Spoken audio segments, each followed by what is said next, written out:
eclipses are. So what happens is when you have a lunar eclipse, that is a full moon.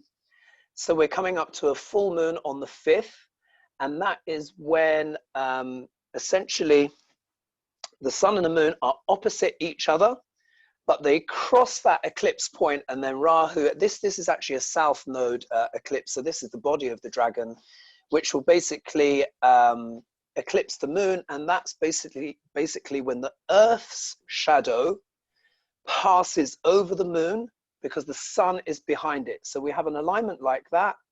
So we could say here, this is the sun, that's the Earth, and the moon is there, and it's the Earth's shadow across the moon.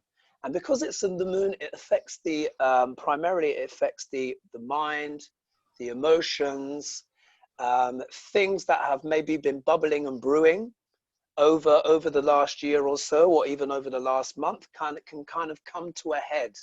They can be like a revelation or a surprise. Not all eclipses have bad results. Sometimes eclipses can have spectacular results. You can have people, for example, that meet a soulmate. You can have people that can have a sudden business breakthrough, or a personal revelation or spiritual development. It all depends what that person's been working on in the pipeline. But all eclipses are unpredictable. They're all unpredictable. It's like, it's kind of a bit like, you know, when you reboot your computer, eclipses are like that. So say like, if there's been a glitch in your life, and say like some element, say some software in your life that's not quite working, how often is it the way that, what do we say to people when people's computers aren't working so well? We say, have you tried switching it off and switching it on again? Yeah, you know that one. That's essentially what eclipses are like. And the solar eclipses affect things more profoundly, especially on a global level, and their impact is longer. But what I'll do is, as part of today's, towards the end of the talk, what I'll do is I'll talk about what the eclipses will mean for this lunar eclipse coming up sign by sign. So I'll look at the house that it falls into, and I've already made some notes on this, some quite detailed notes here.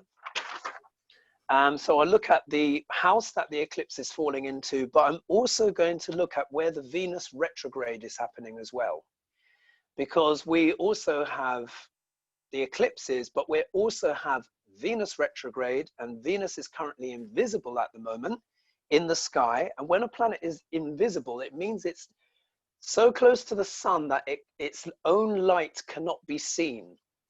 So today is actually a special day for Venus, because Venus is in the lap of the king. And what it means is it's Cassimi. It means it's exactly the same degree. It's less than 17 minutes away from the sun. So it means that the sun is here and Venus is here. They're right next to each other. So that's called being in the lap of the king. So what's happening now is that the sun is kind of taken on a bit of Venusian energy. So what it's doing is it's shining its light on global relationships. And isn't that relevant right now in light of what is happening in places like America, where we see with all the riots and stuff, and we even see them going to France as well? Because what happens is when a planet is invisible, it's said that what it stands for, the things it represents, gets weakened, because of course the sun's light is very powerful. So what does Venus represent? Venus represents relationships, you know, money, finance. And we can easily see right now that is very much weakened at the moment, isn't it? We're all facing these challenges. So this is part of as well of why we're having these riots and stuff as well, because there's that breakdown in trust and harmony, because that's what Venus represents. So we're all having collectively, the collective unconsciousness is having a reset in terms of our relationships, not only our personal relationships, but how we interact and personally relate to others. And because of the axis of the United States and their unusual position in history, they often exemplify the key energies of what's going on planet Earth right now. So that's also as well part of what makes these eclipses so powerful. I have one quick question about the eclipses. You were saying that they're unpredictable, but I assume that they'll affect everyone differently because of different signs. And is there like a way to Yes. figure out like, oh, I'm this, and that'll affect me more in this area or something, or is there? Indeed, indeed. I mean, the best way to find out is to actually have a birth chart cast, because what anyone who's interested in, because the houses of life are dictated by the rising sign, so the first house. And that first house, because if you can imagine it, it's a circle like this, which represents the sky. Actually, I can show you an example here. Like this is some of the charts that I've done. So you and Angelique will recognize this, but this basically is a chart of the sky, and this person here is a Pisces ascendant. So that was the sign that was rising at the time that they were born, which makes Jupiter the Lord, the overlord of their life. But it also means that the sign of Pisces is in the first house. So if someone has a Pisces ascendant, it means the eclipse, because the eclipse is happening in the sign of Scorpio, it means it will be happening in their 9th house. So in which case here, so if we look here, we see Scorpios here. The eclipse is falling in Scorpio. So that means all people on planet Earth who have a Pisces ascendant, that's where they're going to feel the energy of the eclipse. So to give you an example, the 9th house deals with philosophies and belief and education and stuff like that. So I've put here the eclipse in the 9th could lead to radical changes in beliefs, changes for gurus, so gurus and teachers, because that's the 9th house. It's also the house of the father, so there could be changes for the dad as well. That just came to me. And taking up new higher education or retraining to learn new skills. And the reason why I say that is because the Venus retrograde is happening in the 3rd house. And the 3rd house is the house of siblings, but it's also the house of business, and that is the house of skills. So when you put those energies together, then one can understand, especially in light of coronavirus, that many people are reevaluating their beliefs, and they're probably thinking, wow, I need to learn new skills. I need to learn new skills in order to earn money. Do you see how it beautifully works out when those two themes are combined? So yeah, I hope that helps explain. Yeah. Cool. Any more questions? Yeah, you said the eclipse is in Scorpio. Is that the one on June 5th or the one on June 21st? Yeah, good question. So the eclipse on June 5th is happening in Scorpio, and it is a lunar eclipse. Yeah. And the eclipse on June 21st is happening in Sagittarius, if I remember correctly. Let me just make sure. Let me just check my notes. Yeah, so yeah, July 5th, the eclipse is happening in Sagittarius at that time. So if we think, what is Scorpio all about? Now, Scorpio it's a fascinating sign. In many ways, it's one of the most fascinating signs of the zodiac, because it deals with all the sexy stuff of life. Yeah. You know, it deals with transformation. It deals with revelation. It deals with insights. It deals with taboos. It deals with astrology. It deals with psychology. It deals with other people's money. It deals with our resources, and it also deals with our insecurities and how we face our insecurities. So for those people who have either a lot of planets in Scorpio, their ascendant in Scorpio or their moon, So this, I would say, Angelique, this is a particularly transformative time for you, as you may well have realized Don't I already. know it? But it's happening, and it's happening for the better, because you did an amazing consultation with me, making me do actually my shadow work. Mm-hmm. And really, I think this is really where, you know, I was asked a question yesterday by one of the players in the appreciation game, and I think a lot of us got so stuck in our personality, that who we think we are, the conditioning of who we think we are, that they then start living out that script. And the person asked the question in such a way that, and I was walking towards the supermarket. I was like, you know, I was like, let me think about this question. When I thought about what you told me, and then I knew the answer. I said, if we're going to insist that we are this conditioning, we are this identity, then we're never going to transform. And this is the thing, you know, when we are going through all these crises, because life is forcing us to do so, it is the more important that we let go of who we think we are and what we insist defines us. Like, for instance, oh, I am this intense spiritual person. Maybe I should be a bit more lighthearted and relaxed, and like you know, like a beach blonde woman or something. I don't know. Surfer girl. Next life I'll be a surfer girl. But you know, for you, you know, and I think the shadow work is so important. But shadow work is not only in our identity. Shadow work is also looking, for instance, at the riots, at all the greed in the world, and thinking, how can I do my shadow work and own that, instead of saying, these people, these races, these looters, blah, blah, blah. No, we are all co-creating this collectively. Yeah. And this is where I think the shadow work is so important, you know. So I really want to hear about the Scorpio thing, but I'm doing my shadow work. We have a question from Anna Valesi. She asked, what happens if in Vedic astrology we have Pisces as ascendant?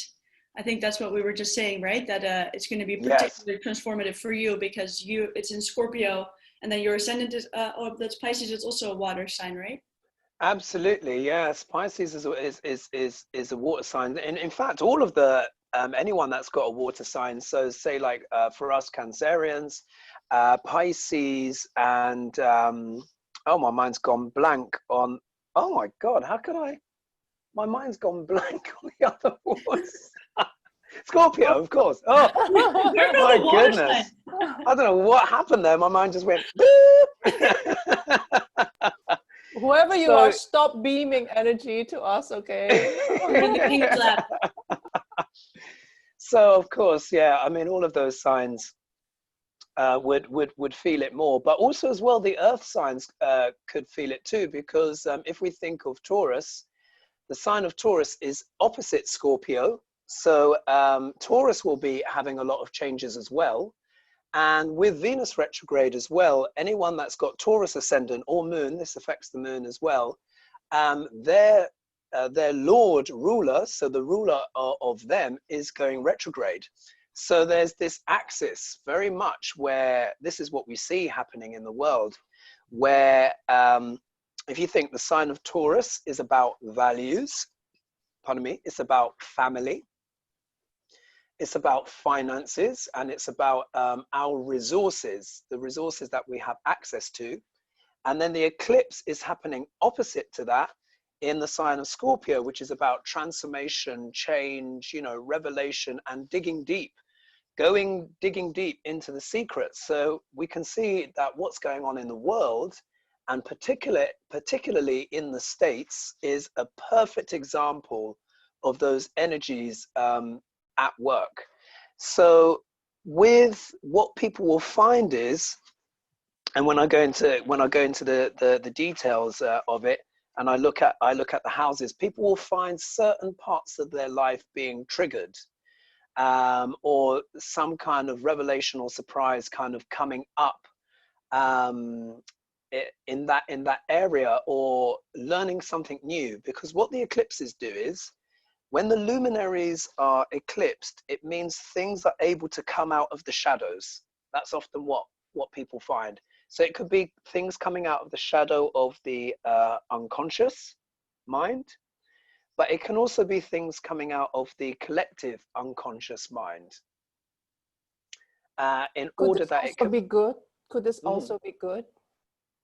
Yes, it is, because we're so scared of the unconscious. Whenever we hear about the unconscious, it seems to be like some kind of monstrous, scary thing. Yeah, I mean, because we worry about it, because the unconscious is kind of very scorpionic in nature, and that's why Scorpio is relevant to the 8th house and relevant to that stuff. But it's also, as well, Scorpio also represents devotion to spirituality and Kundalini. So really, what Scorpio is talking about is being able to resolve one's insecurities via devotion to a higher purpose, which then gives greater spiritual insight and peace. So this is the perfect time, really, to actually do shadow work. And this is when people can get some of the best results, because basically the moon, which represents the mind, will just be facilitating seeing that. So there are many people, if they engage in shadow work now, that can make spectacular great breakthroughs, like where they really understand something on a profound level. Like you were saying before, just having these realizations, and it's this great opportunity for restructuring, because although what may be unearthed could be surprising or even slightly unpleasant, but when facing that thing, it gets transformed, and in a way when we face it with courage, absolutely, not like a victim. Absolutely. That's the most important thing, because a lot of the time when these things come, we start to blame. We start to ask questions like, why me? Poor me, woe me. And these other people should stop doing this. Why, but actually, if we see it as a huge transformation for, you know what, things have to evolve for the better. This is like a stepping stone. And I think this is why sometimes it can be very tricky just to read like an article on the web about a lunar eclipse or something, because it doesn't do it justice. It really makes you think, oh my God, you start fantasizing, or what is it, like speculating about what it would mean in your life. Whereas, if you really understand your own chart, you actually say, wow, these are the challenges in terms of my rigidity and my over identification with maybe outgrown parts of myself that have caused me a lot of issues. And I can see it because I'm responsible and mature enough to see that I've had these patterns. And now it's time to raise the game, graduate. Absolutely, absolutely. And that's an excellent metaphor, because this is with all of these challenges that everything's going on. And we just see, I mean, it's just been extraordinary what has happened to planet Earth in the last few months. But what you say is absolutely right. We are all going through now. We're all getting our exam results. Yeah. Our ass kicked. Yeah. Well, yeah. Is there a nicer word in British English? Yeah, I know. I think ass kick is perfect, but also as well, it could be, some people could be getting an A+. Do you see? Or, that's gotta be me. That's gotta be me. I'm sorry. Thanks to Hogarth. No problem. So it's like the exam results are coming in but we're still being tested. But a lot of people, and like going back to what you said about the driver, the driver in the car, talking about people getting panic attacks, they're getting their exam results are coming through, because you know what it's like. You don't necessarily get all of your results on one day. There are different tests, isn't it? You're tested in math, you're tested in the arts, you're tested. So it's like that in life. We're tested in all different parts of life. And what the eclipses are doing now is they're going, okay, we've looked at, like the teachers are just like, they've got together, and imagine like you're in front of the teachers council and all the planets are sitting there, and it's like, well, look, we've been looking at your behavior over the last few years, and based on what we've discovered, we've given you these grades, and then we get these different grades. So some of us will be getting really good grades. Some of us might be in between. Some of us might have to resit our exams. Do you see, in that sense of, but this is that opportunity, because if something's been revealed in our life and we don't like the grade that we got, say like we thought we were doing well, say like we thought we were having a B plus, yeah, and then we see we get some kind of result and we see that, you know, we've been given a D or something. It's just like, oh man, really, did I really deserve that? But it's that aspect of, but then there's a chance to resit the exam, you see. And Let's make this very practical, because I think when people are watching this and maybe they're newbies to astrology and transformation, what I'm trying to think here is in terms of practical terms. Let's say your D plus would be you're still resisting changing, you're still in the mindset. A plus would be, you know, instead of feeling like a victim or sabotaging things, blaming other people, or just feeling lethargic and procrastinating, you suddenly say, you know what, I need to make a decision right now. It's either I grow or I die, as Tony Robbins would say. And basically, so I think we're talking about us owning more,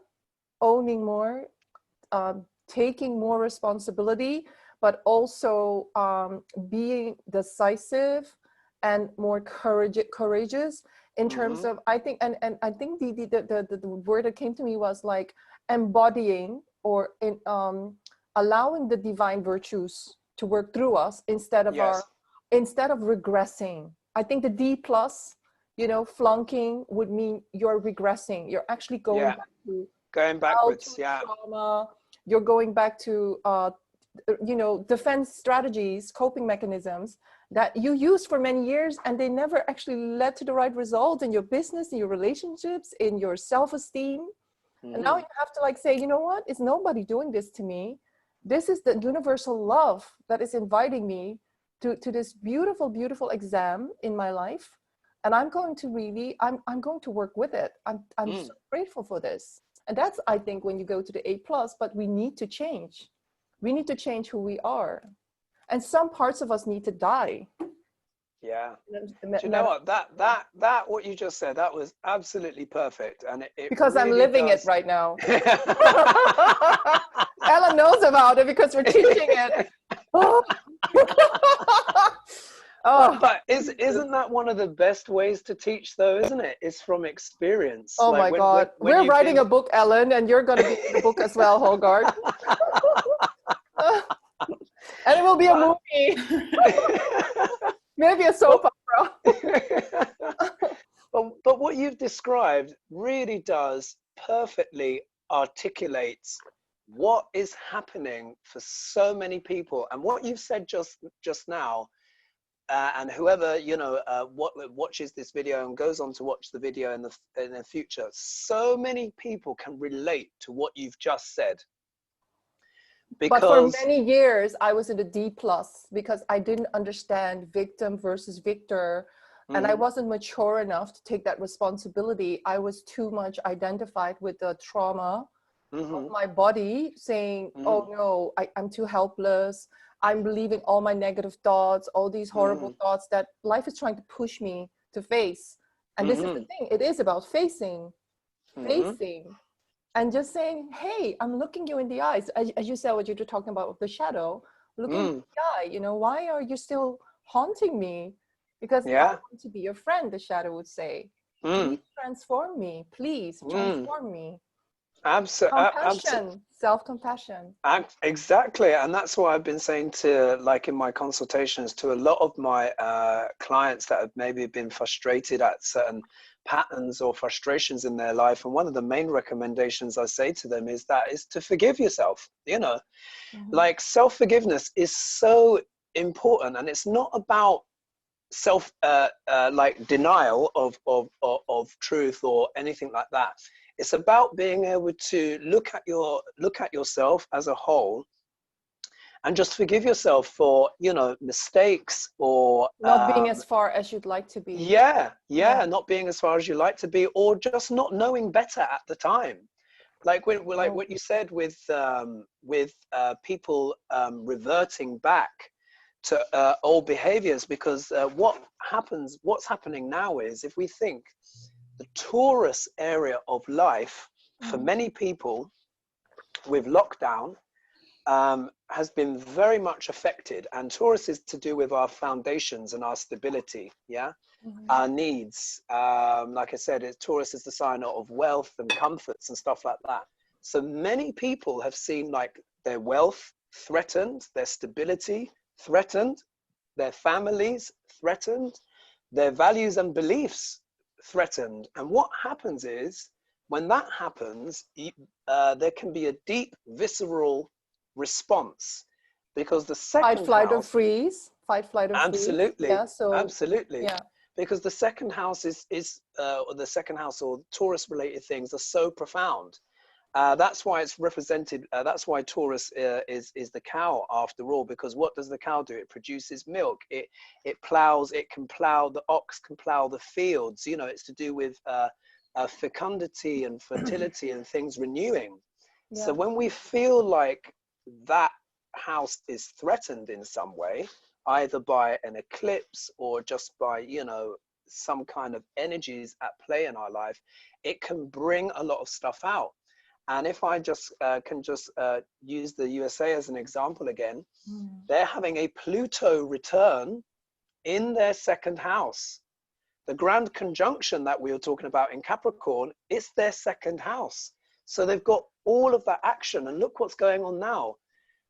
High, very, very high unemployment, you know, because a lot of people have lost their jobs, their security, people going to food banks. Do you see? It's all food, health related kind of things. So people need to forgive themselves for the ways that they may be reacting, or the ways that they may be feeling right now, because it's a very profound shake. A lot of people have been shaken to their very foundations, and they're really asking themselves quite profound questions. And what with these eclipses coming, with effectively the moon basically opening the door, bringing out the shadow of the subconscious, that would help to explain why that cab driver is saying so many people are talking about panic attacks. I've got a friend of mine who's had about 8. She's had about 8 panic attacks since lockdown. And this will be happening to many people, because what's happening is that, like you were saying, in this lockdown, collectively, people are just being forced to look at all sorts of area of life. So say if there's a relationship, yeah, or a marriage that's been so-so, yeah, there's some problems, but you know, it's not too bad, or oh, this or that irritates me, or whatever it is. People can kind of ride along that wave just fine for many years, because they have the option to distract themselves, don't they? They can go to work, they can go on holiday, they can meet up with their friends for a drink, you know, they can have a chat about this, that, and the other. But what lockdown has done is like there's no avenue for escape. So people are having to spend a lot of time with their partners and family. Now, for some people, it has been amazing. For some people, it's been amazing. They've realized, wow, I realize love being how with my family. absolutely. I love homeschooling. Yeah, I don't like to commute. Yeah, Exactly. So for a lot of people, if we think of that second house again, in terms of values, a lot of people have reassessed their values, Venus retrograde, in regards to their income, to their work. A lot of people are like, I don't need to go to the office again. You know, I'm having so many friends of mine who are just like, you know what, once lockdown is over, I'm not sure if I'm going to return to the office. So I've been watching the news, and they've been talking about this a lot in the UK, because they're like, what do we do now with all this real estate? Because Taurus also represents assets, yeah? yeah. It's so tangible assets. So if you can think, real estate is also a tangible assets. So a lot of companies are looking at their structural assets, like a big building that they have to pay a lot of rent on, but is only half full or less than half full because of Corona. But yet at the same time, their productivity has gone up. They're like, wait a minute, we're either making the same or the more money with less people and less stress, and it's becoming easier actually to monitor people's workflow because they're working from home. Do you see? So it begins to change a lot of things. And then, of course, the more shadow side is the more obvious side, where unfortunately some people are really feeling maybe strapped for cash, or they're really looking at alternative forms of income. And that's one of the things that I actually look at in one of my consultations, where people can actually look at different money points in their charts to deal with these kind of Taurian either cash flow or value issues. But everyone is starting to look at different ways of doing things, and the eclipses are just basically bringing that out even more. Could you give an example maybe of a client that has come to you maybe for, let's say, an income or cash flow or money potential type of consultation, and how it helped them? I can tell you how it helped me, because you know, so I had a Vedic astrology chart written up when I was much younger. And you know what? I was so young, I think I didn't even understand like 90% of what it was saying, right? I was so young. But right now I'm much older. I can actually see what my career has been and the choices that I'm making now, and how I'm really like committing to a certain path, and how I have multiple streams of income, but where I'm really delving into what I would call my talents. And when we had the chart reading, you could see that my blessings, my karmic gifts were in the area that I'm now committing to, but it took me a long time. Yes. A little bit, there was a lot of things that needed to unravel before I was ready. With the lockdown being so prominent, would you say that people who need to reassess their career, their livelihood, their businesses, would it help them to have such a career type of consultation and do you have an example of somebody who has actually maybe taken up such advice, and you started seeing them transform their career? Yeah, I mean, it's a lot of people have found, because with the majority of consultations, anyway, most people are asking the things that are most relevant to them, and the things that are often most relevant to people, of course, are relationships and career and money, and also maybe things like purpose. So I would say relationships, career, and purpose are the top three. And of course, they can all be seen. But what I do is, because obviously these are unusual times, so I never advise extremes. So I never say to people, you know, they have to throw the quit the your baby. job. Exactly, throw the baby out with the bathwater. Fire But your boss. yeah, exactly. No. Yeah. But I show people areas where they can evolve into new change, and areas where maybe there is untapped potential. But it all depends very specifically on the chart. But the universal things that I look at is the planet that is the lord of the 10th house, because the 10th house is to do with largely broadly with career, but really it's much more about our public dharma, the thing where our highest potential can be potentially expressed. Yeah. So I look at the planet that rules that house, and that of course changes for each ascendant. So for Cancerians like ourselves, planet Mars via the sign Aries rules the 10th house. For Cancer people, Mars is actually a very good planet, although Mars causes all sorts of trouble all over the world, and Mars can be blamed for a lot of things. For Cancerians, it's actually one of our best planets. So I look at that in a person's chart. I then also look at their second house, which of course is savings and money. I look at their sixth house, which is the day job, the everyday day job. I look at the eighth house, which can be money from, although the eighth house can be challenging, it can also represent money from unexpected resources, money from the partner, or money from that matures from investments, for example. And then one looks at the 10th house and the 11th house. Almost every house has some kind of potential for money, but you look at those kind of main ones. And then I look at the planets that are there and the alignments that are there.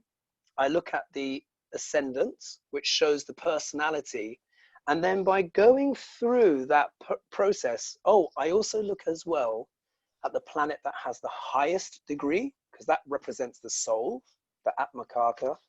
And I look at the planet that has the second highest degree, because that's also the career planet.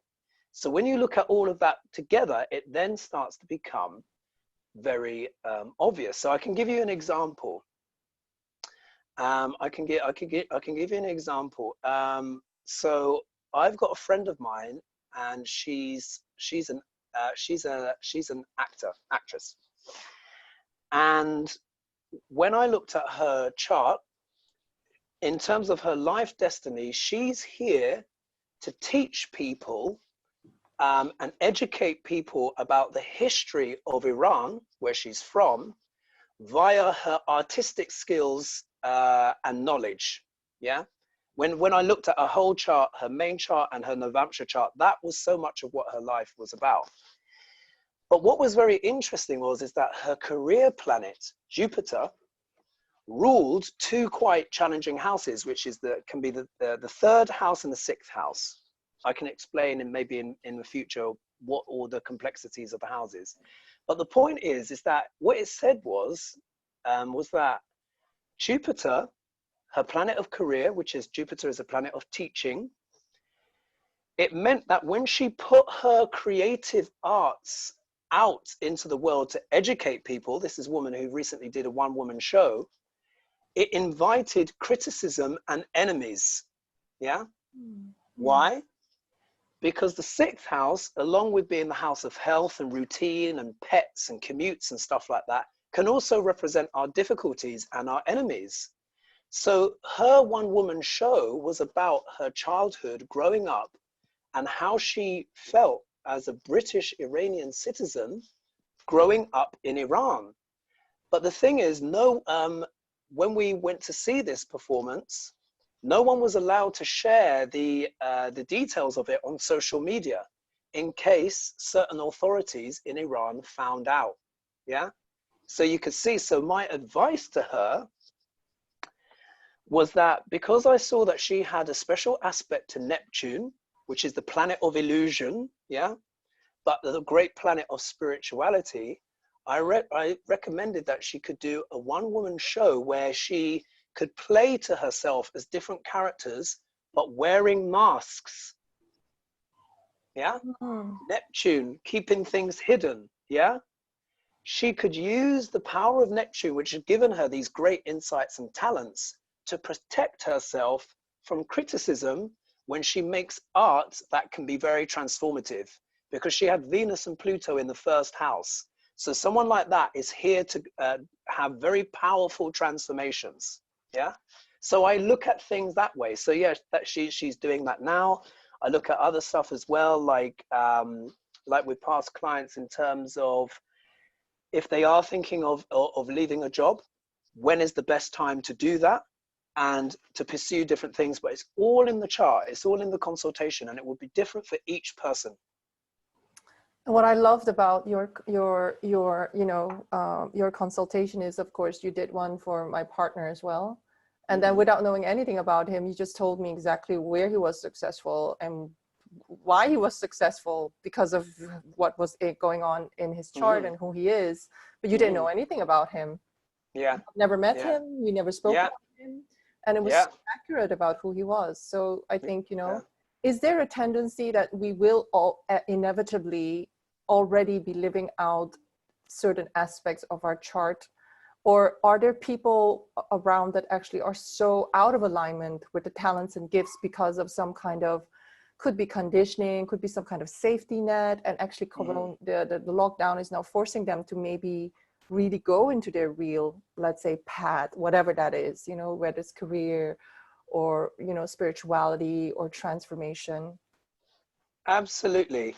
And in fact, it will be those people that are probably having the most shocking time right now, because what the universe is doing is essentially, because I mean, if we think about this group here and people watching and people are that interested in the stuff, we're already a group of people that are already working on our stuff. Yeah. And we're already in a place of development where we recognize that there's work to do. Whereas there is, and irrespective of, and we're getting grades, of course, based on that and stuff like that. But you could already say that this is already an advanced class, this is like, above degree level already. Do you know what I mean? Because PhD. yeah, exactly. This is the PhD stuff, because we're really getting into the nitty gritty of energy. How does it work? What's my life path? What's my dharma? Do you know, these are very Jupiterian, lofty concepts. So even people who feel like they don't even know that much at this stage, just the fact that they're part of this group and watching it is already showing that they're already quite progressed. Imagine someone who's been in kindergarten and then planets burst down the door and present them with the PhD work that they need to do to get to the next level. Is everybody having to go to the PhD level right now? Is that what you're Pretty saying? much. Oh my goodness. Oh my God. Pretty much. Oh, You have some people that are having to go from kindergarten to PhD. And you can imagine how difficult that is. Even for me, it's difficult. And I've been doing, I think, it's like post-grad stuff, an MBA. Absolutely. Yeah, absolutely. And you've been getting your degrees and all that kind of stuff. But then now you can see what a step up it is, to PhD. Because if you think PhD is the perfect one, because the way it works with a PhD is that we've put forward the proposals of what it is that we are going to specialize on in life. Yeah. Self-love and bliss. Absolutely. And it's like, if you think, someone says, haha, PhD is easy breezy. That's from Roy. Yeah, Roy. Yeah, that's why Roy is one of my what is it? Mastermind buddies. Yeah. Yeah, I can understand. And absolutely. And it's like building up muscles. And it's one of those things like, but we can understand essentially what is a PhD. It's self-directed study, isn't it? And this is what so much of what we're doing is about: self-initiated transformation. And we're on that journey, and we're all going through that struggle together. But imagine a person who has never really questioned what their life is about at all, who's just gone with it, who's just maybe just lived out stereotypes, or maybe they've just not been challenged significantly, or they've just been living on programs, or maybe just living the life automatically of their parents and maybe just wanting to do the same, which is very common. There's no criticism for that. A lot of people do that. I think it's more the fact that people very often let's say in the first stages of transformation, people find it really hard to take responsibility. People find it really hard to see their part in the co-creation. And they hope that actually when they leave the job, when they leave the industry, when they set up their own company, when they leave the marriage or the relationship, the next one will be better. But actually, when you're old enough, that's not the case. You just meet, the same challenges in different, it doesn't matter where you go. You're always taking yourself with you. And I think, so I think it's just like, but it's so common. And I think that's why, Carl Jung, when I studied Jungian analytical psychology, they didn't even allow me to go into Jungian analysis until I was 30. I had to wait until I was 30. They said before 30, you don't even have enough life experience. Yeah. And I at that time I didn't agree, because I feel like I'm a very old soul, of course. Like 30 doesn't mean, but they were right. I was still quite super immature. But right now, almost in my 50s, I'm like, wow, at that level of ownership, of really looking at your dark stuff, looking at your programs, looking at your regression and coping mechanisms, and saying, I'm not going to blame anybody anymore. I'm going to really graduate. I don't want this anymore in the next year, or I don't know how many years I still have to go. But I have to say, it's not easy. So a lot of people No. that are now in kindergarten going to PhD, you know, I would hope that they're really going to get some good help, because Yeah. it's not easy to have not looked at this for your whole life and then suddenly being confronted. Yeah. And but I think if they're watching this and they're this far in the interview, like we're an hour later, they're probably sensing something, that they don't want to be a victim anymore. They don't want to sabotage anymore. And maybe they don't even have a choice. Yeah, absolutely. What would And, your message for them be, Hogart, for these people? oh, so people going from like, yeah, kindergarten or whatever stage up to PhD, the message is that at this stage, people are just gonna have to roll with it. This is gonna be like a wrestling match. Yeah, it's gonna be like a wrestling match, because imagine, Who are we wrestling? Yourself? absolutely. So what I would say to people is like, limber up, get covered in oil, you know, put the spandex on, and just roll in the dirt with this one, because there is so much to learn. In fact, the only way to face it really is just to go with it and just immersion. They just have to immerse themselves into it, because what is happening is that it's reached the point now where there's no escape. So if we use the United States as another example, look at how fixed it is. It's like America has reached the point of no return. There's so much has been swept underneath the carpet. Like I say, the carpet is near the ceiling now. You know what I mean? No, that's really not good. Yeah. So really it's kind of like that. So for example, maybe those people, and maybe some people watching that have had panic attacks, is that what they need to, there's no way now to just go like this, to have a little sip. I'll think about it tomorrow. Yeah. Oh, I've had a little sip. Oh, it's not convenient right now. Exactly. Oh, I've had a little sip. I'm being reflective. Blah blah blah. Let me read this little article, or let me watch this little YouTube video. It's not going to help. Absolutely. You're going to have these panic attacks. Your money, your relationships will break down. People fire you. People like betray you. Blah blah blah. Exactly. Yeah. Exactly. So we have the equivalent of the planets breaking down the door and basically tearing off the covers and pouring cold water over people as they sleep in bed. And you know, it's like that. And it's like that. You know when you've been doused with cold water, there's that shock, and you know the ice cubes are everywhere. So it's just people. It's so compelling now, and there's the alignments coming up are so strong that the best thing people can do is roll with it, and they need to talk. They need to communicate. They need to talk with their friends. They need to have maybe difficult conversations with their spouse if they feel the dynamics of their relationship has changed. Are you really short, Hogarth? Because I really feel that sometimes, you know, one of the people that we're going to interview is the relationship coach that I really adore, that I'm working with right now, Dave Elliott.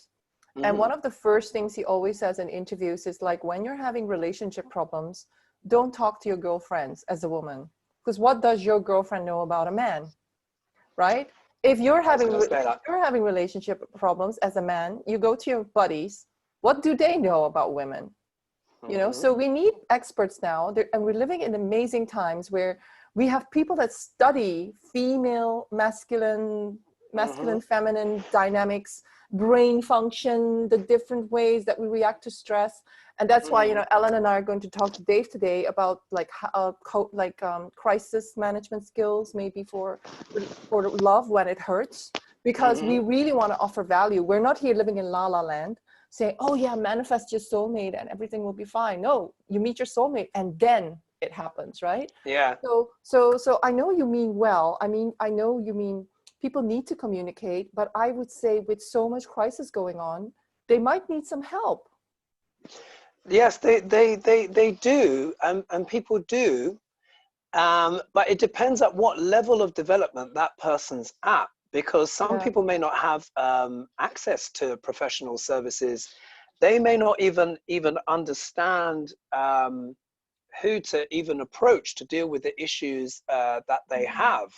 So I would say probably one of the most important things as well for anyone watching this as well is that they need to have an honest dialogue with themselves about what's going on. So Dan, our friend, he showed me an article from an agony aunt from The Guardian, and she's called Mariella Frostrop.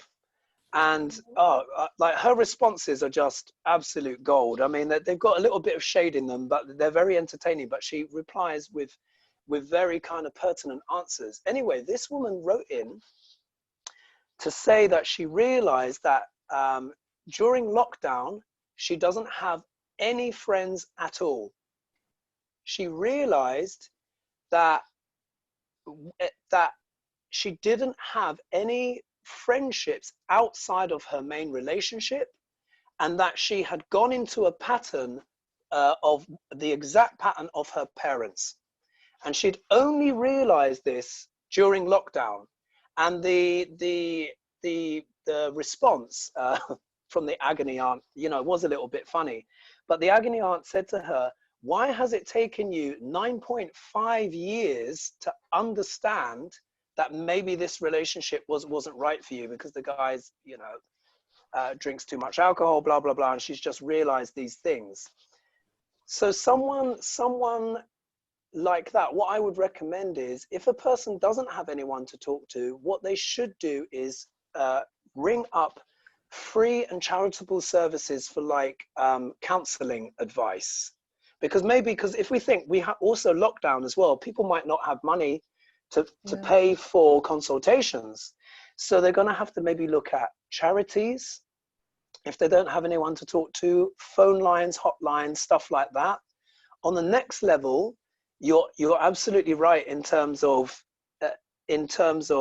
like relationships, in terms of if a man is going through issues with his relationships in regards to another woman, then yes, he should speak to a woman that he trusts about it, and vice versa as well for a woman that wants to know about what's going on in a male relationship. Definitely that too, but the selection has to be good, because we're very sensitive right now, and if a person has an agenda, their own shadow agenda, that could actually affect that person very profoundly right now. So it's also a delicate time as well, because a person is having to learn so much in such a short space of time. I really say, you know, I love my friends. I have a lot of healer friends, and I actually really can see how their own maturity seeps through in how they give me advice. Some of them really, because of the crisis, went down there, and I can feel it in what they're telling me, because it feels very biased, it feels very regressive, it feels blaming, it feels negative towards masculine energy. It's almost like their own grievances come through. Absolutely. Right? And when that's why when I talk to my coach Dave, he's all about looking at me. We're not talking about the other person. We're talking about, what am I doing? How did I create this? Regardless of whether anything can be saved, what am I doing? And I think that requires training. A lot of your friends are not going to be able to do that for you. Absolutely. Sorry. Yeah. You know, this is years and years of training and undergoing through this whole psychological transformation process as a therapist or as a coach or as a counselor. That, you know, and even counselors can get it wrong, because they might be triggered and they might be coming out with their absolutely. So I would say, you know, from my perspective, as long as a coach or a healer or whatever is not empowering you to look at your power, not so much to start being a victim or have a poor me story, you're probably not with the right person. Absolutely, because in a way, what is kind of so beautiful about eclipses, but also maybe annoying about eclipses, is that they tend to bring up everything for everyone all at the same time. So they can even be, for example, like you said, what if one is with a therapist that is just interested in just holding on to a client? You know, what if they've got some shadow work to do themselves?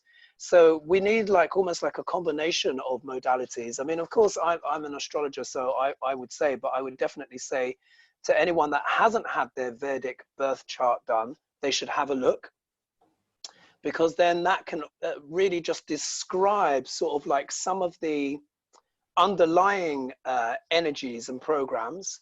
And then when one consciously looks at it, then one is able to actually really start to rewire that. So there's that as well. But also as well, in terms of like mental health, of course, with the lockdown, I think a lot of people should consider counseling. Yeah. And like you said, just having someone that they can trust, that they can talk to, because like you said, it depends on the quality of the friendships. Some people's friends may not be the best resource right now because No. their friends are being triggered as well. Yeah. So like And you say, yeah. they might get biased advice. Oh, Yeah. and one thing I forgot to mention. So in terms of going back to the details of the eclipse, according to Babylonian astrology, with the degree that the moon is at and where it is, it says in terms of the world, mundane astrology, it says that there will be unreliable speech. Yeah, unreliable speech. So if you think of it this way, if so many people are getting triggered, the things that they say may not necessarily be reliable, and it may not even necessarily be the best advice. So people really do have to take time, and they really need to go deep within and really connect with their hearts and ask themselves, does this advice feel right? And like you said, if it feels like, there's a bit of agenda here, there's a little bit of shadow here. Yeah, shadow, meaning Yeah. judgment of the situation, like overly like seeing like polarity, good or bad. This person is bad, you are good because you're my friend. Absolutely. That is going to be absolute BS, because as well, all of us, this is victim talk. This Absolutely. is endorsing the victim behavior of your friend. And this is why, you know, my best friends are really quite challenging to me. And that's, but definitely the healers and people I work with, they are quite just looking at, how did I create this? What part of my consciousness was responsible for creating this dynamic? And how can I, you know, transform it to a higher level without looking at other people, actually? Absolutely. And that's one of the best areas of life. And it's some of the most, I mean, like basically the collective for humanity as a whole, this is some of the biggest collective spiritual work that the planet has ever undertaken. This is one of the most incredible times where more people than ever are actually doing spiritual work and prayer work. It's actually reached the point now, well, at least I can say for the UK, but the, say like churches, for example, which were just seeing tumbleweed just blow around, you know, their pews, or just maybe people that were very, very mature and maybe not visiting, they've seen a massive turnaround once they actually started putting their services online. So we have people that are receiving prayer, are praying maybe for the first time deeply in their lives. Now we all know the power of prayer. So imagine how many more people are actually looking within and becoming spiritual, looking at their lives. So although there's the shadow going on, there's a lot of light as well. So I just want to say to people, although we do have these challenges, particularly the solar eclipse on June 21st, it is going to be a very challenging one where a lot of shadow is going to come up for the world. But at the same time, we're in one of the best positions to actually start processing that. People are waking up now about the truth of like the government, the truth of their life, the truth of their relationships, the truth of their family and friends, the truth of them hating their own shadow and projecting it into the world, projecting it onto the leaders, projecting it on the economic systems, and saying, exactly, oh, no, I'm so holy and these other people have to change. No, we have to change. That's what all the best, like the people that I listen to, they're really looking at asking us to do our own shadow work, because we can never change the world by like commanding others to change. We can only do it by our own inner change. Every Absolutely. teacher, every highly evolved teacher is saying you only change the world by changing yourself. Absolutely. Absolutely. And so this is time for a lot of people, as we can see, to really start looking at stuff. And, and again, you know, the United States is providing prime example for that. A lot of people in that country really need to look deeply, deeply into themselves and challenge a lot of the beliefs that they may have held. And these riots are just holding up that mirror. Also, as well, what might be worth mentioning, when Venus is invisible, as she is at the moment, she's going through the underworld, you know, although today's a beautiful day for her, but she is on her way through the underworld. According to ancient Babylonian astrology, Venus, for the time that she's invisible, becomes the goddess of revenge. So we Does she see become that, yeah? Kali? Does she become Kali? Almost. It's almost that energy where people are looking at the wrongs, you know, as we see again, like in places around the world, and seeking revenge for those wrongs. Oh, So that's part of yeah. why we see a lot of protests. We see it in Hong Kong as well, because there's a lot of injustice going on. Remember, Venus rules the Libra, the planet of the scales, which is the marketplace, but also justice.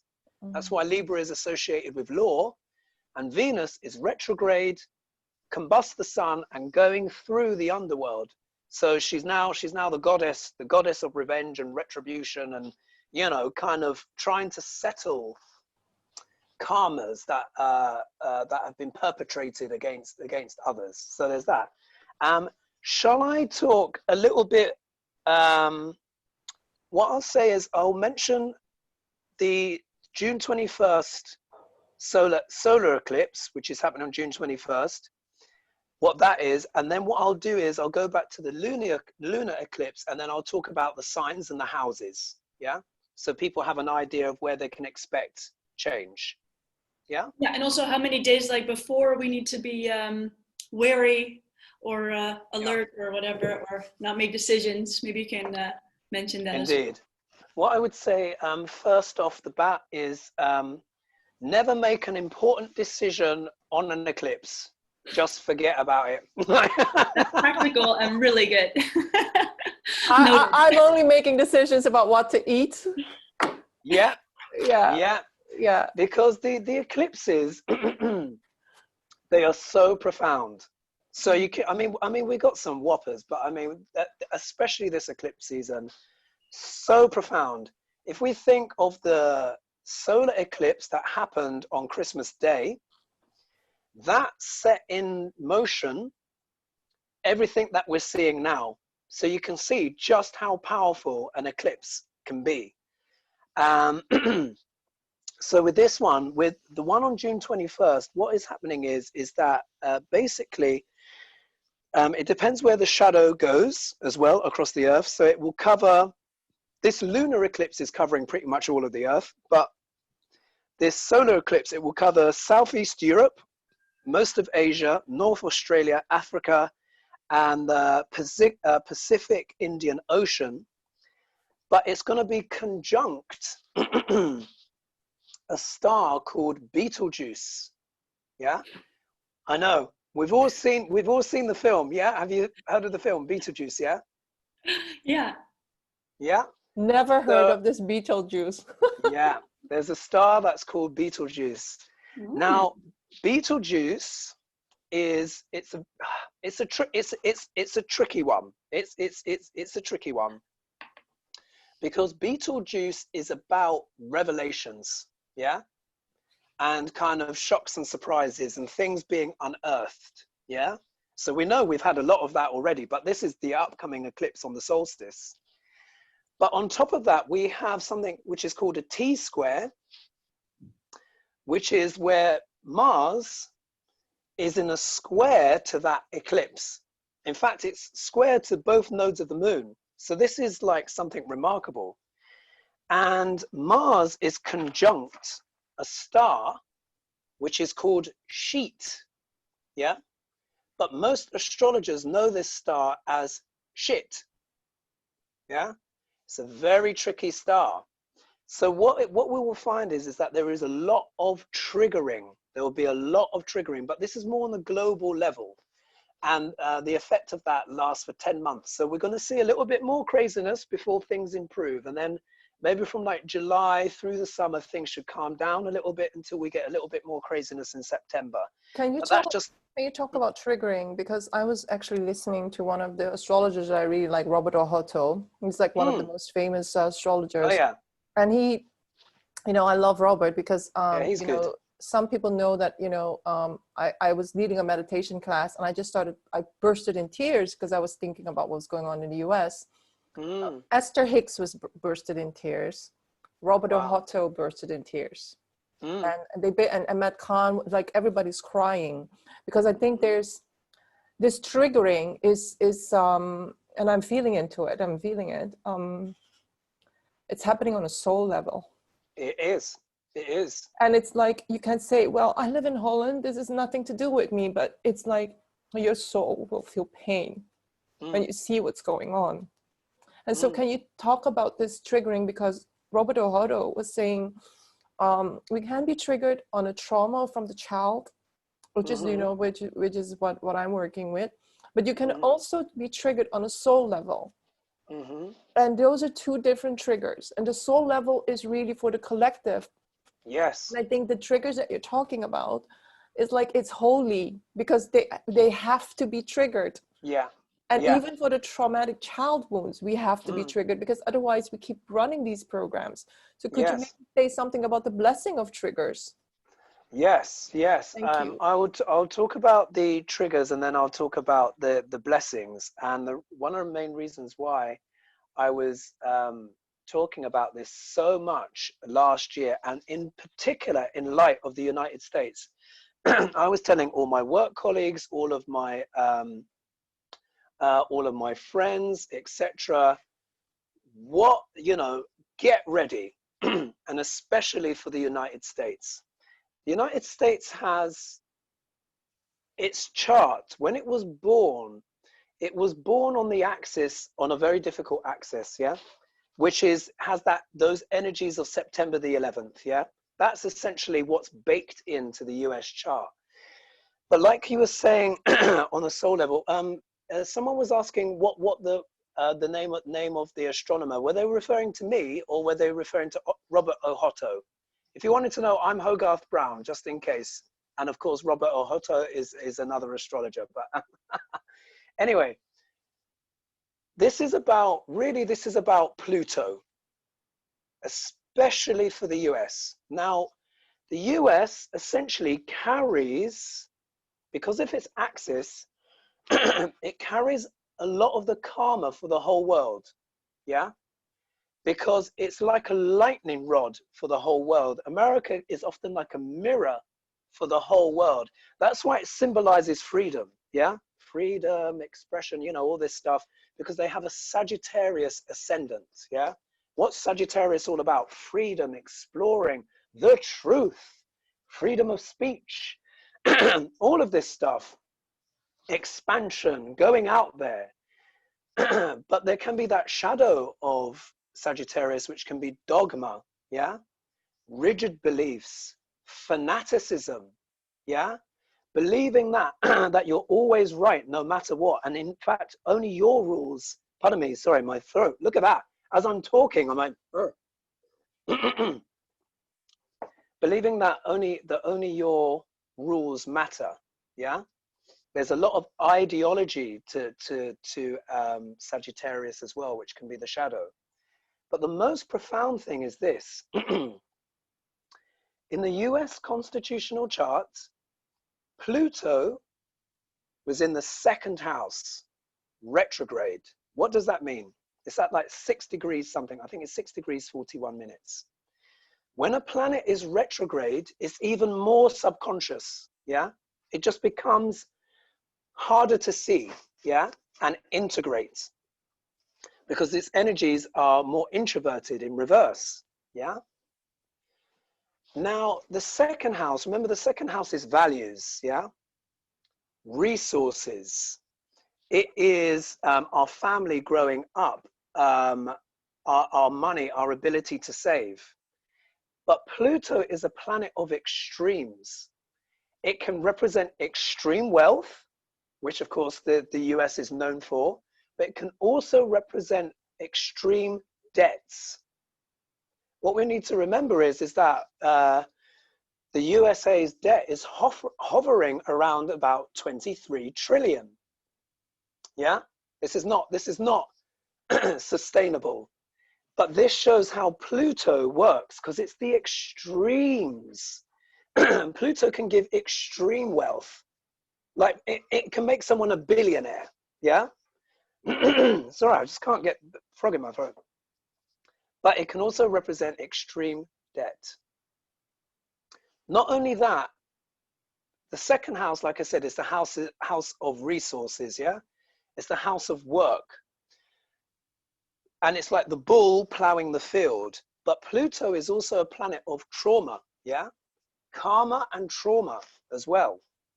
So planet Saturn is the planet of karmas, and can also reflect where we need to work through karmas. But Saturn has more of a psychological nature in that sense. Pluto goes straight there. It's the dark night of the soul, yeah? It is the real deep shadow work. Like Pluto is the deepest of shadow work. Now, most of us know about a Saturn return, and that's when Saturn, when we're 29, when we're 28, 29/30, we have a Saturn return and we start to grow up. That's why those Jungian professors or what have you wouldn't allow you to look at that part until you were 30, because we need Saturn to come back to trigger our maturity.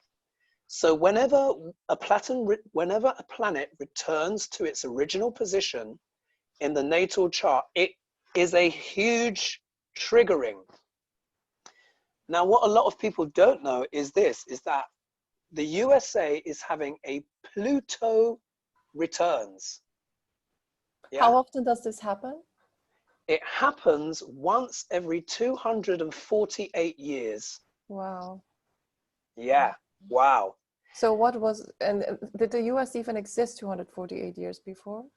That's pretty much when the USA, that's pretty much how long the USA has been around. So they're now having a Pluto return in their second house. And at the moment, Pluto is in the second house of the United States, and it will become exact in 2024. So America will be completely different by the time that conjunction becomes exact. And that's why it's so profound. And not only on top of that, what do we have coming up? On the winter solstice, as Ellen was mentioning, we have Saturn and Jupiter become conjunct in the sign of Capricorn. So you can see there is this huge now what Pluto does is it drags up the shadow. It pulls things forward for us to look at. Yeah. Pluto goes, yeah, you think you've dealt with your stuff? What about this? You know, Pluto. it just goes like that. F off, Pluto. Yeah. No, thank you, Pluto. You can imagine. So imagine as well, we're also having powerful eclipses as well. So it's all shadow. The whole world is having to do its shadow work. And that's why I said to people, what we need to do collectively as humanity, we need to look at America and learn from them. Not only what to do, but what not to do. And we'll be giving a lot of examples at the moment, what not to do. And this is why so many people are feeling very emotional right now, because we can see they're not really doing the right thing at the moment, but that's because they're being triggered. So they're having this profound triggering of an immensely transformative nature. Let me tell you something. When a Pluto return happens, it's total. You know, Saturn will come and, you know, test the foundations and, you know, give us some, you know, a few slaps around the face and stuff like that. But we normally, you know, we can get through it. When Pluto gets stuck in, it really is profound transformation, and they need it. It's like us, Pluto is always death and rebirth, right? Some of Phoenix, would it be like the phoenix and the ashes? Rising There's from the many, ashes. yes, it's like you have to die first. Things have to burn. Yeah. And from that catastrophic intervention, people need to pick up from the pain and realize that, you know, they cannot use the pain to just destroy anymore. They need to use the pain to evolve with the opposite of hatred and blame, which is responsibility and ownership. Yeah. And collaboration. And love. Yeah. And love. Yeah. And love and compassion, because the highest energy is of Pluto is like the crown chakra, Kether, in terms of like if you think of like Kabbalah, etc., and stuff like that. They need to literally transform that darkness with love and compassion, because when you look at America, that's what people are crying out for: justice, love, and compassion. They want fairness, because so many people have been exploited, because Pluto can also be the planet of exploitation, yeah? And it can represent bondage and servitude. So if we think, what was the last war in America all about? It was about, the American Civil War was based on what? Slavery. Yeah. Planet of trauma in the house of resources and money. Yeah, that can also show making money via bondage. Yeah, making money via bondage. And now is the reckoning where this really needs to be addressed and dealt with, because unfortunately they've never really fully dealt with that issue, which is why, you know, the situation has reached where it is. And now the planets have lined up and they're like, enough. And it's not just having this. And it's not just a racial issue of slavery. It's also, you know, the Native American. Yes. Yeah, so much going on. Think of all of that. Think of all that karma as well. Yeah. So it's all going to come to the surface, and the eclipse on the 21st is basically going to be throwing a landmine into that, really. However, as challenging and as ugly as some of the things will be that we see, this is our chance to transform ourselves by learning from America as well. Learning from that example. Like, for example, we're getting very important lessons on what not to do in leadership right now, aren't we? We're starting to really learn what leadership really means. Yeah. But in having said that, we have to step up as leaders in our own lives, instead of going to that infantile stage where we blame the leaders and are looking for a savior in a leadership model, you know? Absolutely. This is really the problem with a lot of people. They want a savior. Yeah. Which, you know, and then you're disowning your own leadership and the leadership of your own life, but also accountability of how much you can lead the way yourself by being a living example. Absolutely. So what the collective is learning is precisely that. It is basically, this is about being self-guided. Yeah. This is about accessing that truth within by going through the shadow. So collectively, the whole collective is going through the dark night of the soul. That's so much of what COVID-19 really is about, really. Irrespective of the conspiracy theories or the arguments of how it is, it doesn't matter. Like they say, the Lord works in... Symbolically, it still comes absolutely down to what we need to do. Yeah. Absolutely. And facts what are we don't dealing even with? Matter. Yeah. Well, and what are we dealing with? We're dealing with death and rebirth. You know, it's the dark night of the soul. But we also can focus on the rewards, and the rewards are by facing what it is that we need to face. We can then transmute the negativity that we find there and turn it into gold. And that's what Pluto promises. But we're going to have to get through a lot of dross. So in a way, there is the collective. This is a blessing for us, for everyone, because we're also learning not only what to do, but what not to do. We know that we need leaders as well. We can't buy into all of the hate and all the stuff that's going on. But also as well, the leaders that are in place, they need to bring people together. This is the time really for where the world needs leadership more than ever.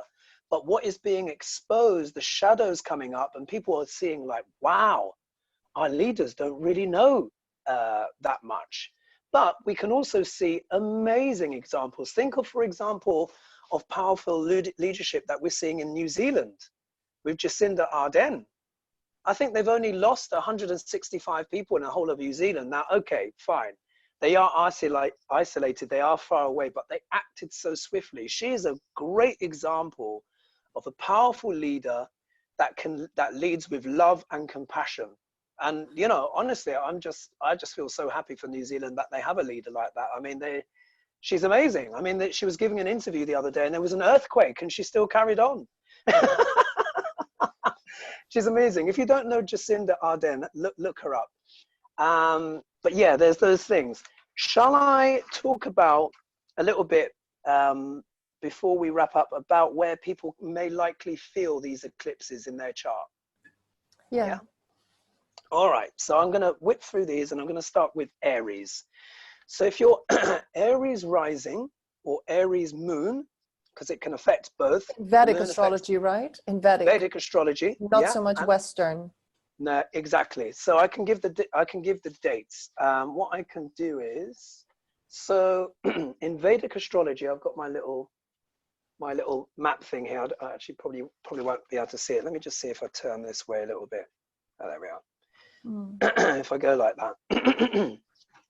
Right, so if you're Aries, in Vedic astrology, that's from the 13th of April to the 14th of May, or you'll know it as March 21st to April 20th in terms of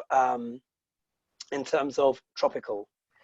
I might actually have to quickly pop to the loo actually before I get through this. Let me quickly pop to the loo and I'll be back. Yes, let's do that. In a while, and then we'll finish up. Let's do that.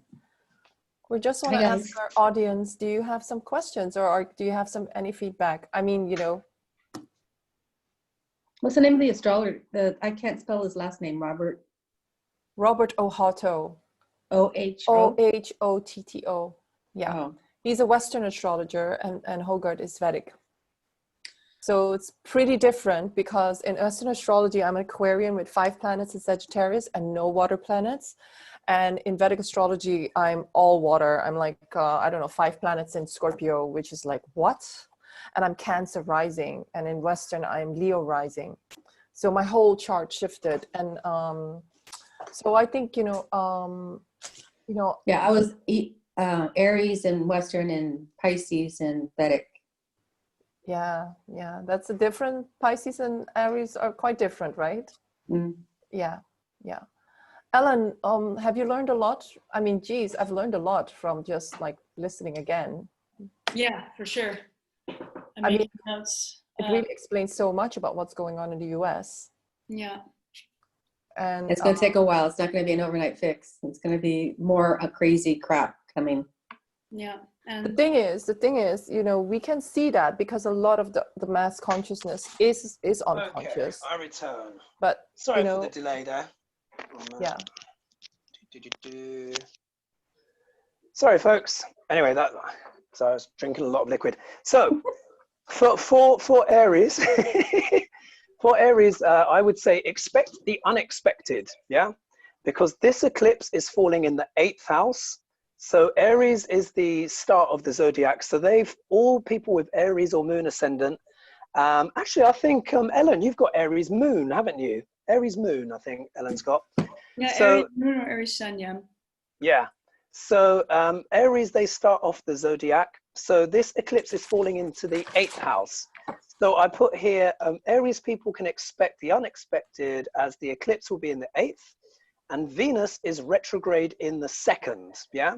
So, so Aries people will be looking at their finances, but it can also be relevant to finances of the spouse if a person is in a relationship, or financial investments of some kind, or family related stuff. But that could also be pleasant surprises as well. It just means that there's going to be transformation in those areas. But if you think about it, it makes sense. Because say like for example for you, Ellen, of course you and Angelique, but you're an entrepreneur, so you're going to be looking. So the 8th house can also deal with other sources of income. Yeah, so that can just be having a reevaluation about one's income streams. Yeah, and maybe even getting some surprises there. You never know, because you can also have good surprises as well. All right, so for Taurus rising or Taurus moon, so this eclipse is happening in their 7th house, which is the house of relationships and business, and Venus is retrograde in the 1st house. So their planetary lord is retrograde. So this Taurus will be feeling this quite a lot. So I put here, Taurus people could see changes in their relationships, especially as the ascendant lord will be weakened to an extent. Taurus rising people are likely to be reviewing their marriages or business relationships and could be looking at changing their image, because the 1st house is image and Venus is going retrograde through the 1st house. So they could be reviewing even the way they look or even the things that they eat, diet, for example, but definitely looking at relationships and business. So Cancer rising, so that's the 3 of us. So in a way, Ellen, you actually have even more, isn't it? Because you've got the Aries point and the Cancerian point. Hogarth, which ones am I? Oh, hello. Hi. Let's see. You are.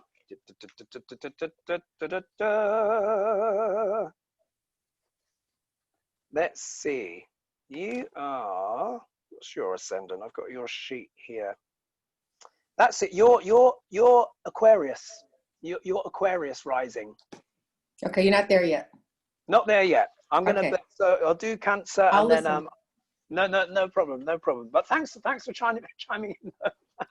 Nice to hear I'm from you. Cancer rising. Yes. So yeah, the Cancer rising as well. So here, the eclipse is happening in the 5th house. Yeah. So this will be very relevant for you as well, Angelique, because you have a lot of planets there and you have your moon there. So, but this is like really, and the energy of the eclipse, they say the energy of the eclipses can actually happen like a week or 2 before. So you're getting the positives of this eclipse where you're having that profound transformation, yeah, in terms of like creativity ideas. So the eclipse falling into the 5th house of creativity, fun, and romance. There could be surprises in regards to a lover or a date. So we know you've been looking at certain energies in regards to that as well. Or new insights into creative ideas or results of creative efforts that are surprising. So, and that's why I said don't speculate at this time. Venus is in the house of gains. So for Cancer ascendant, Venus is going through the 11th house. So, and it also causes changes in extended networks and friends. So you can see creativity and extended networks is a common theme for Cancer ascendants right now. So for Leo rising or moon, this is happening, the eclipse is happening in the 4th house, which could indicate a change of heart or surprising emotions that may come up, or moving home or selling property. Yeah, the 4th house is to do with mother, home, property, the emotions, how we feel. And Venus will ask for reviews in regards to career and relationships, or career relationships, because for Leo, Venus is retrograde in the 10th house of career and highest potential. For Virgo rising, the eclipse is happening in the 3rd house. Yeah, or someone just wrote there, Leo rising, but I missed what they wrote. So for Virgo rising, the eclipse is happening in the 3rd house. So that suggests news or surprises from siblings. Yeah, because siblings can also are represented by the 3rd house. Travel plans. Yeah, or a small business that is owned by that person. There could be interesting developments around that. And I put be careful as well of what one says. Second, also as well for anyone that has the eclipse happening in the 2nd house. 2nd and 3rd house deal a lot with speech. So be careful of what one says to others at this time, especially on social media. So anyone who's got Virgo rising or moon, be very careful what you post on social media. It could get misconstrued and you could end up burning yourself. Yeah. So, but Venus asks what personal beliefs are being reviewed, because Venus is happening in the 9th house. So this is a great time to reevaluate, take on new education and, you know, stuff like that. If we go to Scorpio rising or Scorpio moon, so again, this applies to you again, Angelique, you have a Scorpio moon. So the eclipse falls in the house of, this eclipse falls in the house, the 2nd house, which is of money, savings, and family. So there could be some surprises there, or check on family, or the spouse could see their finances change because Venus is in the 8th house. So what that means is it could mean that the spouse or the partner is seeing a change in their finances, yeah? Or it could even mean a dividend coming through, or a tax return, or, you know, something like that. A lot of people may be dealing with taxes right now. Let me see, what else did I want to say on that? What was that? What did I just say? I just said, yeah. I lost where I was. That's it, Libra. Sorry, that was for Libra rising or Libra moon. Or there could be a surprise or gain depending on the chart. So it all depends on the chart. Did I cover, which one did I just say? Did I just say Scorpio? I think I went. Scorpio was the last one. Yeah, I think I got a little bit confused with myself there. But anyway, Scorpios will be feeling this the most intensely because of course it is a Scorpio eclipse. For the person that was asking about Leo, I did just do Leo, but I can read it again at the end. I think the question is Leo rising the same as Sun, Leo? I think the question is more about what's a rising versus a sun. A sun sign is the day you were born, and the rising is the time you were born. Absolutely, absolutely. So it's not exactly. So the sun sign is just to do with the position that the sun was physically in at the time one was born. And that shows where we need to build our kingdom, yeah, where we build our kingdom, where we feel strong, where we have confidence. But the rising sign dictates the blueprint of what is likely to happen to us throughout our life. That's why the rising sign is so important, and the moon. And the moon is how we feel about life. But the ascendant is what is likely to happen. So that's why most astrologers read it from the ascendant and the moon. So, and then I'll get back to Leo on the end. So if we move on to Sagittarius, so we've just got 4 left. So this eclipse is happening in the 12th house, and Venus is going retrograde in the 6th house. So I put there, this eclipse could affect the sleep, because the 12th house is to do with sleep and dreams, or could create insightful or surprising dreams. Yeah, there could be a surprise or loss, or suddenly losing something unexpectedly, because the 12th house is also a house of endings. There could be unexpected expenses, or going away on holiday post lockdown, because 12th house is also holidays as well. A lot of people want to get away on holiday, don't they? So it can be positive as well. Venus urges looking at the diet and the health and work colleagues, because she's going retrograde in the 6th house. So for those people that are Sagittarius ascendant or moon, this is a great time to be looking at their health. Okay, Capricorn. The eclipse is happening in the 11th house. So this could bring interesting developments in one's social networks. Capricorns may see surprises in their social networks, or unusual news about friends. Yeah. It can also, there can also be some surprising or unexpected events happening, like I said, with friends, or a surprise windfall, because the 11th house is the house of gains. And Venus is saying, pay attention to children and creative projects at this time, because it's happening in the 5th house. So Capricorns are having the inversion of Cancerians, because they're the sign opposite. Now, if we come to Aquarius. So Aquarius, this eclipse is happening in the 10th house, the career house, yeah, which I think is very pertinent, of course, to Aurea. So, so this was in the 10th house of career and public reputation. So that suggests a career change, a significant career change, because you imagine eclipses can be surprises or changes. So the logical interpretation of that is a change of career, looking at, you know, a different perspective, looking at different ways of making money, which is very relevant to what we discussed in our consultation without revealing too much. So a lot of Aquarius people or Aquarius moon will be feeling that impulse. Yeah. Woo! And then, but the Venus is going retrograde in the 4th house. So this is matters of home and the heart and the emotions and family.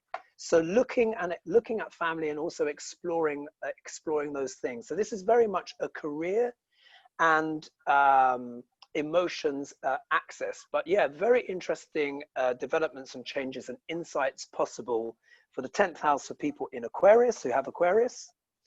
And now finally Pisces. Sometimes I feel sorry for Pisces because they always have to wait to the end, being the last sign. So this eclipse is happening in the 9th house for them, the 9th house. So this could lead to radical changes in beliefs, yeah? Or even changes for gurus. So people that they maybe look up to or get a lot of guidance from, they could be making some insights or having changes happening in their lives. That can also happen. But this is also could be a time for taking up new or higher education or retraining to learn new skills, because Venus is going retrograde in the 3rd house of skills. They could also be reevaluating their relationships with their siblings as well. And it also applies to Pisces moon. And I think, Maria, you're Pisces moon as well, aren't you? Aren't you Pisces moon? I am Pisces moon. I think I'm Aries. Oh, no, yeah, sorry, Ellen, you're Pisces moon. Yeah. Sorry, I got it wrong. Sorry, Uranus Sagittarius. I forget. So, oh God, it's just so We're many, both water moon. things. We're both water moon signs, Ellen. Yeah. So that gives you the overview. So you can see that's going to be a lot of change for people. Most of the changes we'll see globally in the world, but it's just a heads up for people to let them know that you know, there's lots of changes and stuff happening around the board. We just have to embrace it. We need to go with it. We need to work through that fear and just understand that this is a process, that we're going through a process of ascension, and that this ascension is necessary for the collective good. We will see stuff that will be shocking. I can't hide that from people. I did say 2020 would be a shocker, and there's more. But we will see a lot of stuff, particularly in the States, but also as well, China and Iran are also fated to have more change, because the shadow of the eclipse also passes through. So we are going to see a lot of stuff breaking down in order that new stuff can come. But there will be innovations as well. There will be progress, you know, on the virus, etc. There will be a lot of progress and a lot of changes. So it won't all be bad. But just understand that we will see things that are surprising, because the planets, the combinations are just too powerful. The alignments that we have, this only happens maybe every 1,000 years or so. Do you know what I mean? It's And surprising, a lot of us don't actually like surprises. So when I'm thinking of surprises, it could be surprises in terms of how the collective starts to it's triggered and how they then respond. And it could be, you know, things like some kind of purging of repressed anger or whatever. And on the other hand, surprises could also be something completely different, which is things that were revealed maybe being exposed. Absolutely. Yeah. Absolutely. And it's time for ascension. Basically, that's what it is. We're the collective. We're ascending. People are making their choices. Most people are trying to go for the higher energies. A lot will be grappling with the higher energies coming in, but a lot of people won't. Some people are just going to hold on to that three-dimensional reality come hell or high water. So can you explain that to people who don't understand, you know, that we're shifting into higher dimensional reality? And so the way that I see it is like, you can only ascend when you actually do your shadow work. Yeah. Nobody can be a light worker if they're only going to see themselves in the light and project the darkness onto governments, onto, you know, whatever the leaders that we have, and seeing themselves as the chosen light workers. That's not going to happen. So, but the people that are maybe less aware, that maybe be watching this for some certain synchronicity, they're suddenly watching this, and they don't even know what third dimensional, you know, an ascension is. How would you say that in a nutshell? Somebody who is like a lay woman or layman who wants to investigate this. Mm-hmm.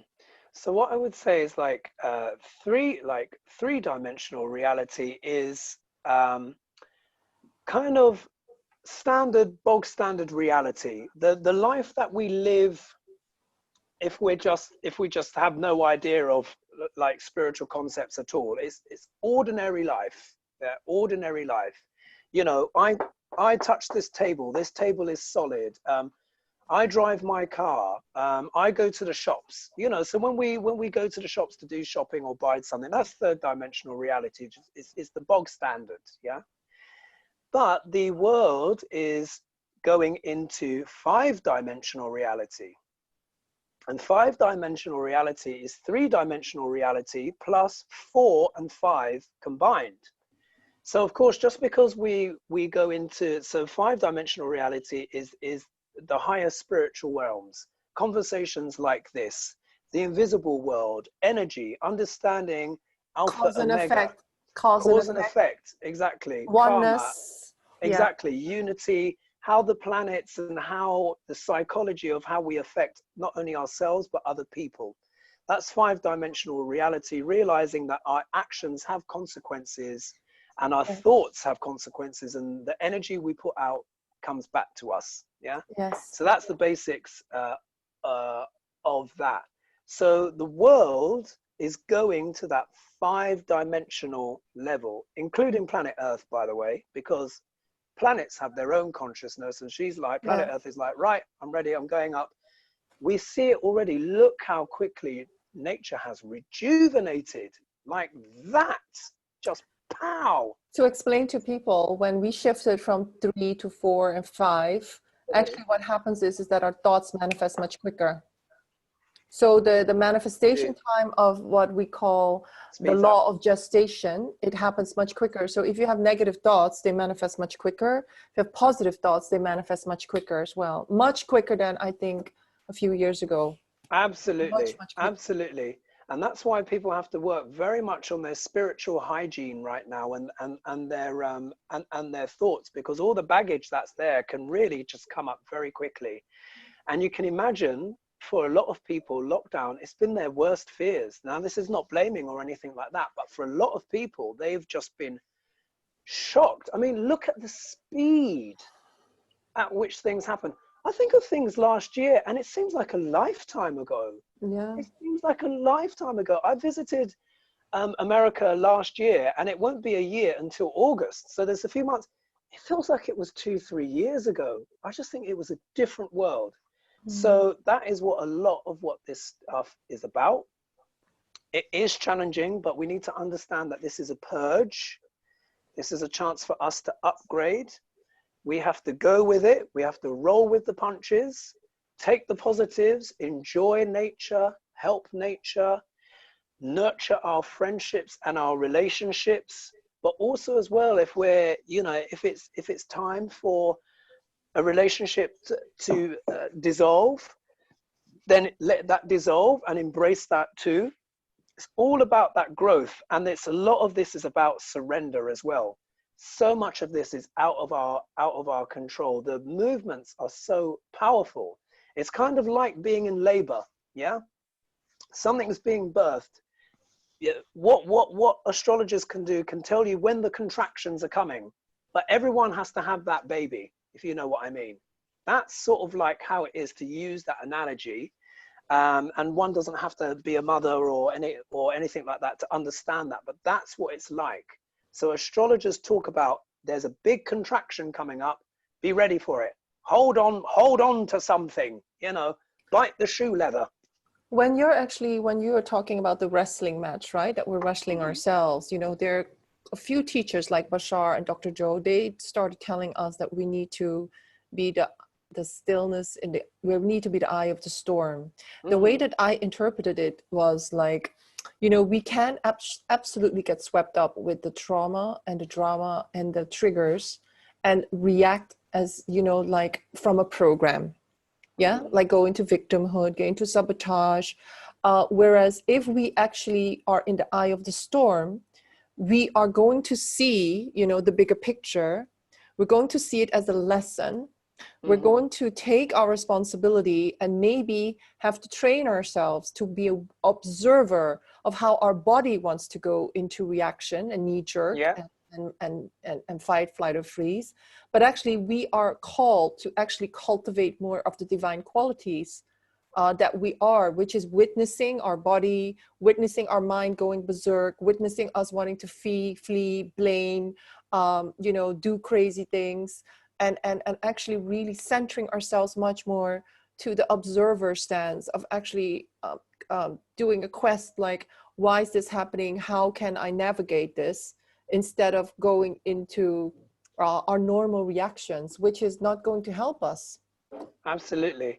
It's there is a saying in the UK. It's not a very common saying, but it's a very true one. And it says that there's no such thing as bad weather, only inappropriate clothing. Yeah. Yeah. So that is a way that the collective can look at this. We need to be wearing the right clothing that is appropriate for the weather that we're going through in our lives. But part of that is looking through your wardrobe and seeing what's there. Do you know what I mean? If it's raining outside and you don't have an umbrella, you need to buy an umbrella, no? Yeah.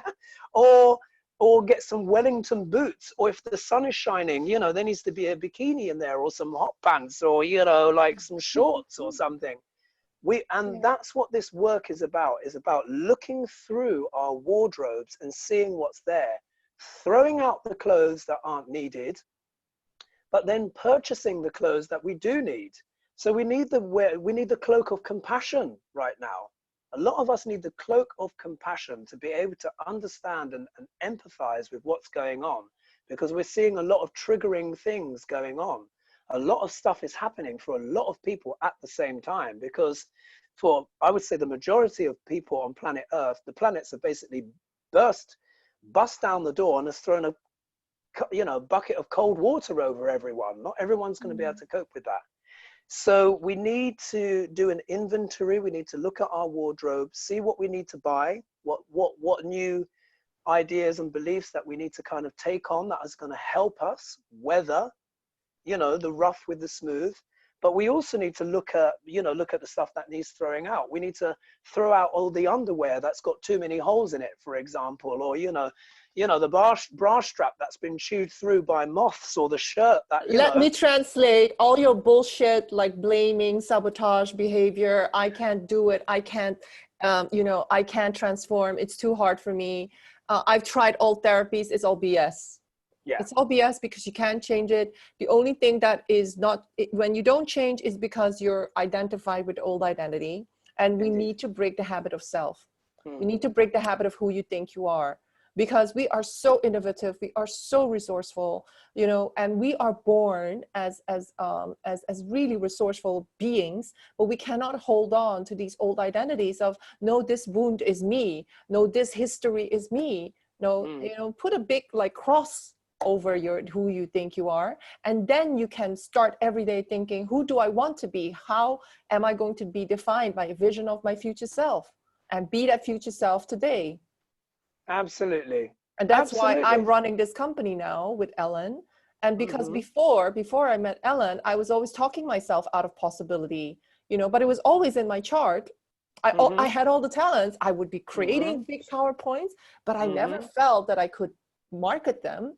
And then when I started trusting the divine guidance, which was the downloads, like, hey, you're going to work with Ellen, and from now on, I'm just not letting my mind interfere, because my mind is a program, right? And this is the thing, you know, there's so much that people can actually work on in terms of bypassing their programs and bypassing the way they actually even come to decisions. That is part of the problems that's in their life. Maybe they're not like, maybe they're always going for certainty. Maybe they're always going for, I'm not going to take any risk, you know. Maybe they have a false self-identity, which is a problem as well. Absolutely. Yeah.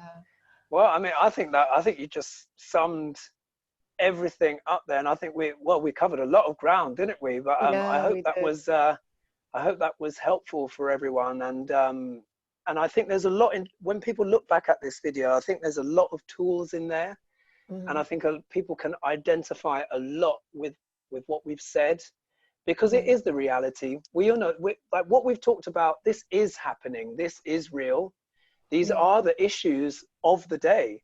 And but we've also shown as well, like the tools, you know, how we can transform these things, and there is hope.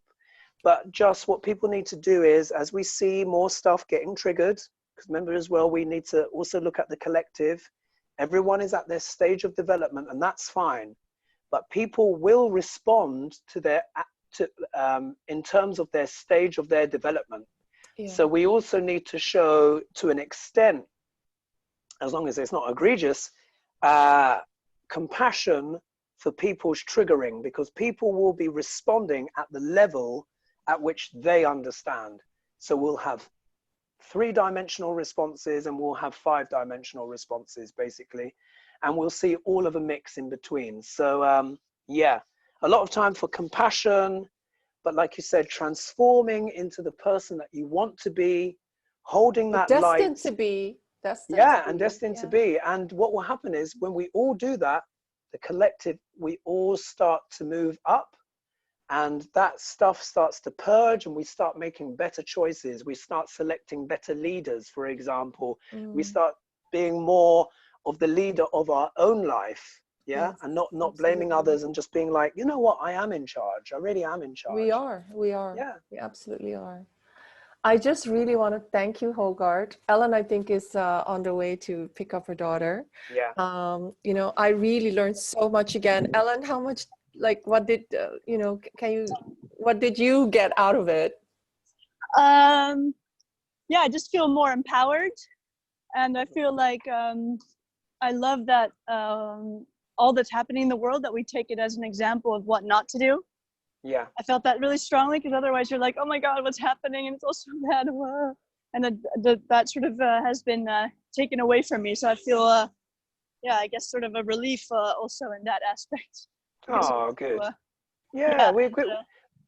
Perfect. No, I'm so glad that you feel that, because by us seeing, and this is part of the fate and destiny, but by us collectively seeing, you know what, I won't do that. You know what, I won't behave in that way. Oh, you know what, I don't want a leader like that. Yeah. You can see how that collectively starts to change the world. So yeah, so there is the potential for positivity is also just as high as the shadow. The light is as bright as the shadow is dark. So there's always the opposite energy. The light always wins.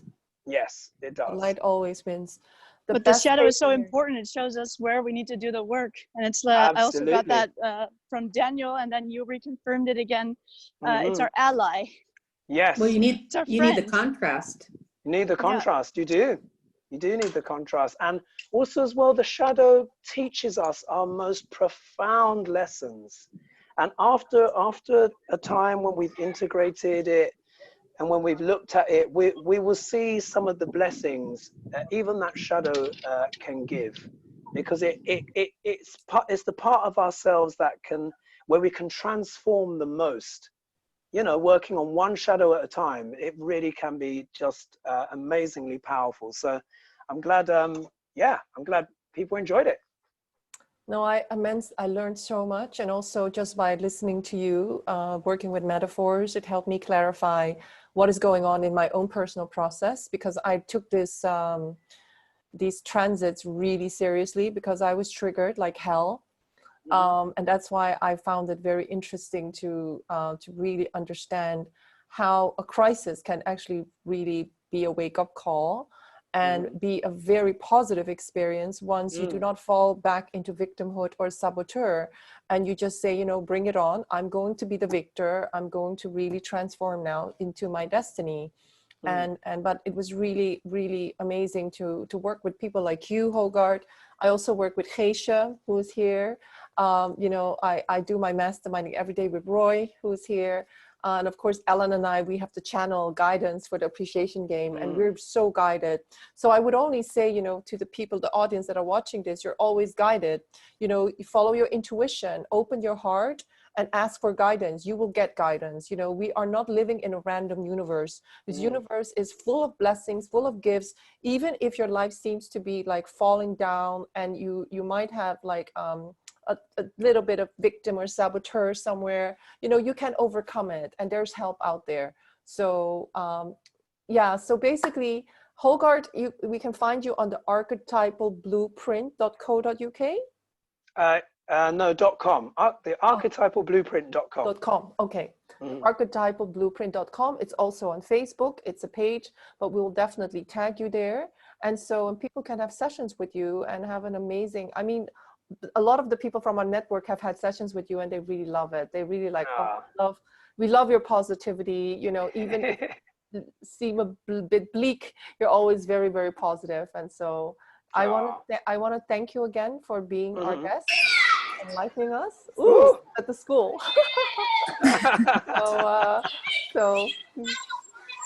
So yeah. All right. So amazing. Thank you, Hogarth. Thank you. Thank you. I love how you use stories and make it all come alive in such a beautiful way. And you added a personal aspect for everyone as well. It was amazing. Thank you. Thank you. It's a pleasure. I love these talks, and I look forward to the next one. So everyone, embrace the changes, you know.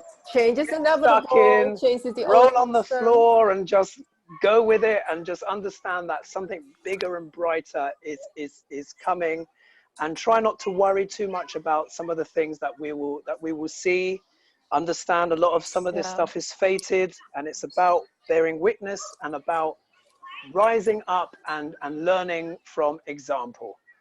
I think I would say, you know, because in Western astrology, I have a lot of Sagittarius, and you know, the happy-go-lucky type. Still works, yeah, still works.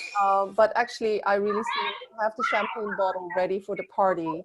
Because if you decide, and nobody can take that power away, if you decide you're going to make the best of it, it will happen. You just set the set nav. It's going to be a victory for me, and my, you know, whatever is going through, it's going to be a victory. I'm going to overcome myself. I'm going to outgrow certain outdated templates of who I think I am and who I, you know, what other people should do. You're going to come out just fine. And if you need to contact Hogarth, please contact Hogarth. And otherwise, yeah, that get some good help. Lots of love. Thanks so much. Thank you. Lots of love. Everybody. Lots of love. Bye. See you. Bye-bye. Bye-bye. Bye.